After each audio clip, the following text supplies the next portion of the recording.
नमस्कार। तो आज पढ़ेंगे श्लोक 10, 11 और 12। लास्ट वीक मेरी तबीयत ठीक नहीं थी तो मैं पढ़ नहीं पाया श्लोक 7, 8 और 9, मतलब पोस्ट नहीं कर पाया। मैंने पढ़ तो लिया था, तो आज मैं वो भी इकट्ठे पोस्ट कर दूँगा, ठीक है। तो अब पढ़ते हैं पहले श्लोक 10।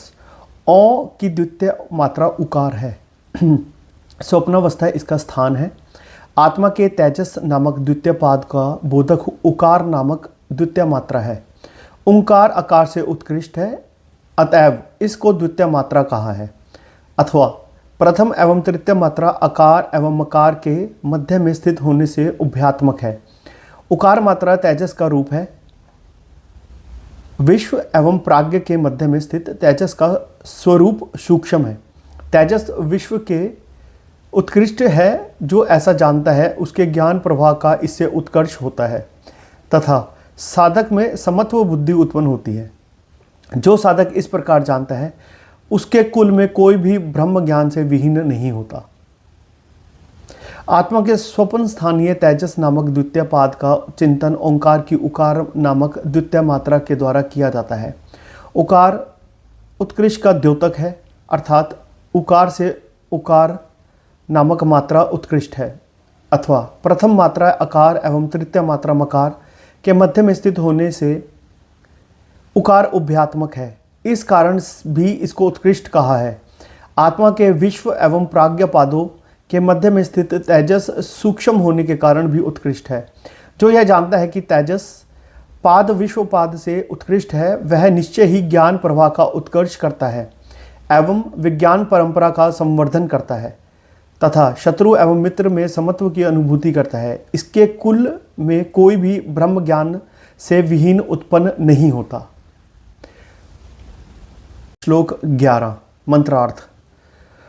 ओंकार की तृतीय मात्रा मकार आत्मा के प्राज्ञ नामक सुषुप्त स्थानीय तृतीय पाद की वाचक है।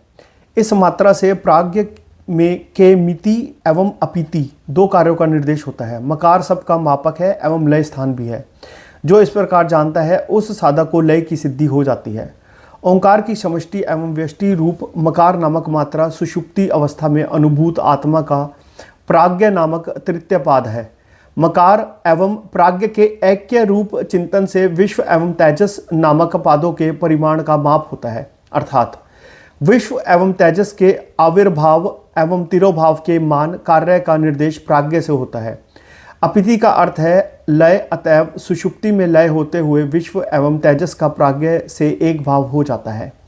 जो इस प्रकार जानता है वह ज्ञानी है। वह निश्चय ही इदम पद वाच्य समस्त जगत का परिमाण जानता है एवं तथा अपीति अर्थात जगत से एकाकार हो जाता है एवं कारण रूप सब का आत्मा वह साधक जनप्रिय हो जाता है। उपयुक्त आशय को प्रकट करने के लिए निम्नलिखित श्लोक प्रमाण है। अकारो नयते विश्व मुकारश्चापि तेजसम मकारश्च पुनः प्राज्ञम नामात्रे विद्यते गति। आकार की उपासना से विश्व की, उकार से तेजस के एवं कार से प्राज्ञम की सिद्धि होती है, किंतु शिव की अमात्र रूप से दर्शाने में शब्द की गति नहीं है। एवं पादत्रस्य मात्रात्रयेण चिंतनम विद्याय चतुर्थ पादम मात्र रूपम लक्ष्यात्मकमो कारस्या मात्रया प्रदर्शयते मात्रेति। इस प्रकार मात्रा त्रय के साधन से आत्मा के पाद त्रय के चिंतन का प्रतिपादन कर आत्मा के अमात्र चतुर्थ पाद को प्रदर्शित करते हैं। अब पढ़ते हैं 12वां और अंतिम श्लोक। चतुर्थ पाद आत्मा का अमात्र चतुर्थ पाद जो अव्यवहार्य है, जहाँ प्रपंच का उपशम हो जाता है, वही शिव नामक अद्वैत तत्व ओंकार है। जो इस प्रकार ओंकार तत्व को जानता है वह आत्म स्वरूप होकर स्वयं आत्मा में प्रविष्ट हो जाता है। जो इस प्रकार जानता है आत्मा के इस अमात्र पाद को अन्य तीन पदों की अपेक्षा करके ही चतुर्थ कहा गया है। वास्तव में चतुर्थ नहीं है, क्योंकि जो कार्य कारण भाव से विलक्षण है वह संख्या से भी रहित है, अर्थात संख्या से विभाजित नहीं किया जा सकता। किसी भी हेतु से यह अमात्र पाद व्यवहार के योग्य नहीं है, अतएव इसको अव्यवहार्य कहा गया है। यह प्रपंच अर्थात जगत के क्रियात्मक व्यवहार का उपशम हो जाता है, अतः इसको प्रपंचोपशम निरूपित किया गया है। उपशम का अर्थ है लय, तिरोभाव अथवा निवृत्ति। सामरस्य नाम से प्रसिद्ध शिवात्मक अद्वैत ब्रह्म तत्व ही ओंकार है। वाच्य अर्थ एवं वाचक शब्द में शास्त्र अभेद का प्रतिपादन करता है, अतएव ओंकार नाम से प्रतिपादित आत्मा ही ब्रह्म का स्वरूप है। जो ओंकार तत्व को जानता है वही ज्ञानी है। वह आत्मा स्वरूप से आत्मा में प्रविष्ट हो जाता है, वह ब्रह्म रूप हो जाता है, अर्थात जीव एवं ब्रह्म के ऐक्य का अनुभव करता है, उसी का साधन एवं प्रयोजन पूर्ण होता है।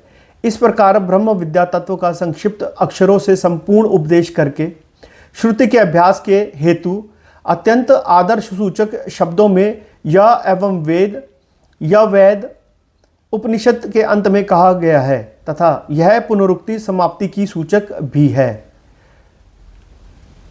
इसी के साथ मांडुक्य उपनिषद का 12वां श्लोक समाप्त होता है। राधे राधे।